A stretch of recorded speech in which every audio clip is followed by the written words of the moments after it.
Le Real Madrid traverse actuellement une période charnière, l'une de celles qui peuvent redéfinir l'histoire d'un club. En interne, les réunions s'enchaînent, les discussions sont tendues et les décisions à venir s'annoncent lourdes de conséquences. Au cœur de toutes les conversations, un nom fait trembler l'Europe du football, Jürgen Klopp. D'après des informations proches du club, l'entraîneur allemand aurait accepté le principe de rejoindre le Real Madrid. Un accord financier serait déjà sur la table, avec un salaire annuel estimé à 12 millions d'euros, montrant à quel point la direction madrilène est prête à miser gros pour amorcer un nouveau cycle gagnant. Mais Jürgen Klopp n'est pas un entraîneur ordinaire, et encore moins un homme qui se contente d'un chèque. Avant de donner son feu vert définitif, il aurait clairement fixé ses conditions. Des conditions fortes, assumées, presque radicales, qui montrent qu'il souhaite un contrôle total du projet sportif. L'objectif est clair, construire une équipe capable de dominer l'Europe avec un style intense, agressif et moderne, loin de toute improvisation.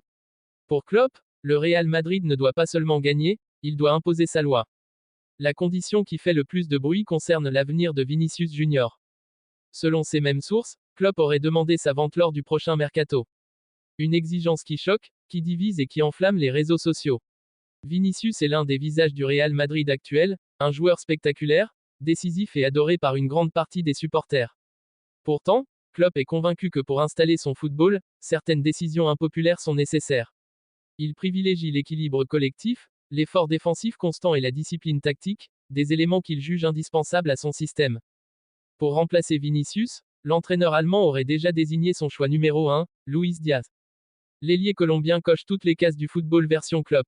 Vitesse fulgurante, percussion permanente, pressing intense et mentalité irréprochable. Diaz est un joueur capable de faire des différences individuelles tout en se sacrifiant pour le collectif. Son profil correspond parfaitement à la vision que Klopp veut imposer à Madrid. Cette demande n'est pas anodine, elle prouve que l'Allemand arrive avec une idée très précise de l'effectif qu'il souhaite bâtir, sans compromis. Pendant que ces discussions stratégiques agitent les bureaux de Valdebebas, le Real Madrid doit rester concentré sur l'actualité immédiate. Ce soir, les merengues s'affrontent Albacete en huitième de finale de la Coupe du Roi. Un match qui, sur le papier, semble déséquilibré, mais qui reste extrêmement dangereux. La Coupe du Roi ne pardonne pas, et l'histoire du football espagnol regorge d'exemples où les géants sont tombés face à des équipes supposées plus modestes.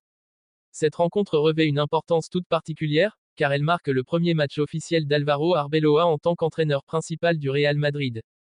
Ancien joueur respecté, connu pour son caractère, son sens du devoir et sa connaissance parfaite de l'institution, Arbeloa se retrouve face à un défi immense. Pour lui, ce match est bien plus qu'un simple rendez-vous de coupe, c'est l'occasion de prouver qu'il est prêt à assumer les responsabilités du très haut niveau.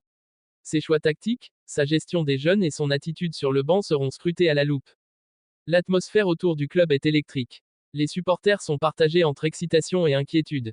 Certains rêvent déjà de voir Jürgen Klopp transformer le Real Madrid et lui donner une identité encore plus dominante. D'autres redoutent les sacrifices annoncés, notamment le possible départ de Vinicius. Pendant ce temps, les joueurs savent qu'ils évoluent sous une pression maximale, conscients que chaque performance peut influencer l'avenir. Entre les négociations explosives en coulisses, les décisions fortes qui se dessinent sur le mercato et ce match crucial contre Albacete, le Real Madrid est à l'aube d'un tournant majeur.